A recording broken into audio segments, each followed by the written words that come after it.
And a filter of this nature is more work, and more hard work, more dedication. And just appeal to the sense of patriotism of Nigeria to have a change of mindset. Let us be positive about our country, be ready to contribute in all ways possible. There's no promise of El Dorado from day one. We're all in this boat of diversity. A member of the same family, living in the same house, but staying in different rooms. And it is important that we recognize that we have no other country but this one. So we better be committed to it, not for the sake of our own self-aggrandizement. Our commitment to the values, the creed of dedication, patriotism, and commitment to the value of this country. It is extremely important that we have a change of mindset for the sake of our country. Not for us, but for our children and grandchildren, great-grandchildren, the inheritors of tomorrow. A/B testing is everything in advertising. The more you test, the more winners you find. At Creative AI, the inheritors of tomorrow. President Bola Tinubu, and of course his electoral victory now affirmed by the Supreme Court, but it's left this country deeply divided. So how is Nigeria likely now to recover from all that? Well, for more on this, I'm joined now in the studio by the Nollywood star, lawyer and spokesperson for the Labour Party's Presidential Campaign Council, Kenneth Okonkwo. Great to see you, Kenneth. Thank you for having me. Long day, I imagine, because you were there listening to that very long judgment from the Supreme Court. I mean, you were in court. Oh, yes.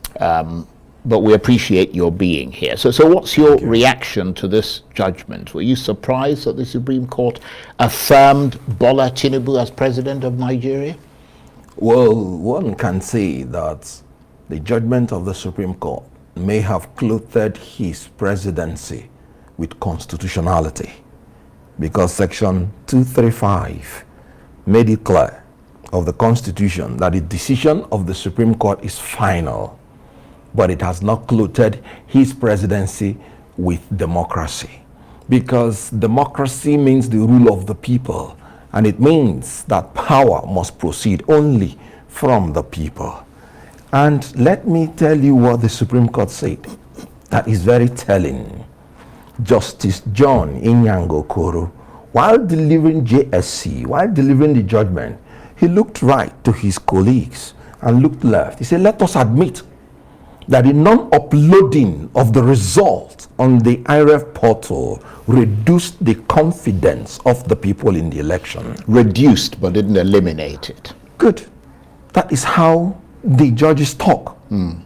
Reduced means it wasn't as credible as it would have been if the law was obeyed that said you should upload on the IREF portal for the people to view. And this is in line with all the decisions of the international and local observers. But not so lacking in credibility that it made them decide that they were going to go against the decision of the lower court. What they said was, look, the only result we have is the one presented by INEC.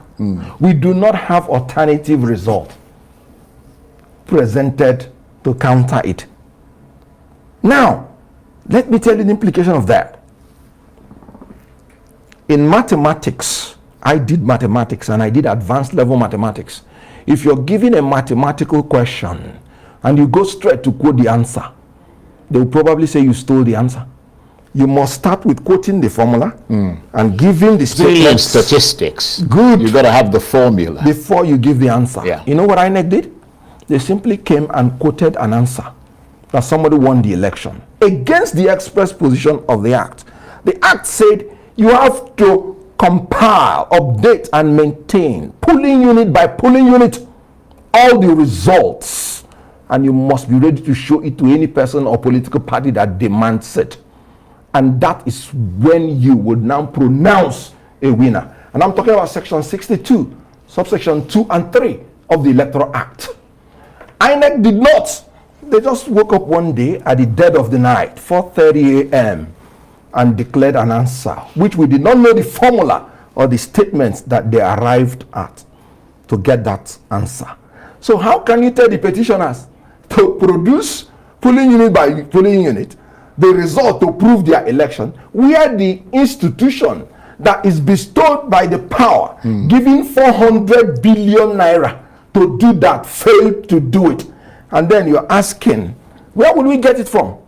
The credibility of this election will forever be tarnished.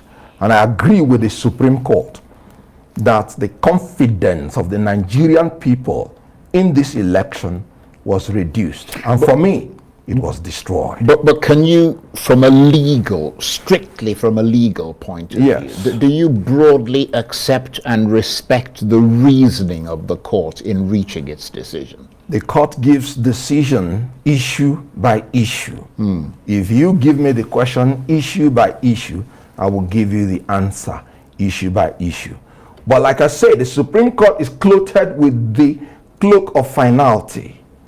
I disagree with their judgment, but I accept it as a Democrat. Well, let's go through some of the points that Justice Okoro raised. I mean, what is your assessment? I know you've touched on it briefly, but let's kind of go more pointedly into it. What is your assessment of his pronouncement on the IREV and electronic transmission of results? Because he seemed to have decided that it is not the ultimate method of collation. Good. And that is where, with respect to the Supreme Court, they got that all wrong. And I'm talking about the law, not my opinion. The Supreme Court was romancing paragraph 93 of the regulations and guidelines of the conduct of election by INEC. Thank God, by even mentioning the paragraph 93, they have agreed that subsidiary legislation is part of our laws. Now, paragraph 93 is not even applicable to this petition at all. Paragraph 93 is in a case where there is no hard copy of Form EC8A. What you would do in a case where there is no hard copy of Form EC8A.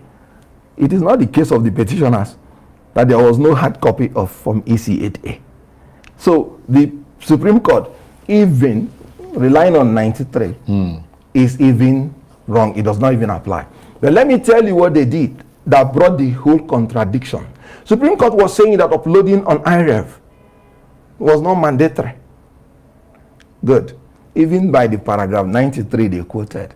Paragraph 93 said, if Form EC8A is not there, you use the result electronically transmitted and you use the result uploaded on IREV to declare the result.